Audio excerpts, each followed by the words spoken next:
عبدالله العنسي سفيرka cusub ee u fadhiyi doona Saudi Arabia magaalada Dahran iyo caasimadda waddanka Iran waxa uu sheegay in magacaabistiisa ay ku timid soo jeedinta boqor Salmaan ee ku qodnata ahmiyadda ay leedahay xoojinta xiriirka Iran iyo Saudi Arabia waqti xaadirkan iyo abuuridda isfahan siyaasadeed oo nabdoon oo ay dhaliyaan kulamada noocaaniya safiirka ayaa ku dheeraaday inay muhiim tahay soo celinta iyo adkeynta xiriirka dhaqan-dhaqaale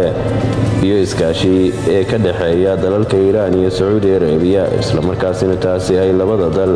ee dariska u horseedi doonto daris wanaag iskaashi iyo inay ka wada shaqeeyaan nabadda iyo horumarka bariga dhexe safiir Cabdallah Al-عنسي waxa uu intaasi ku daray in hiigsiga iyo jidka horumarka ee uu jeexay Mohammed bin Salmaan isla markaasina loogu magac daray riyada Saudi Arabia ee 2020-2030 iskaashi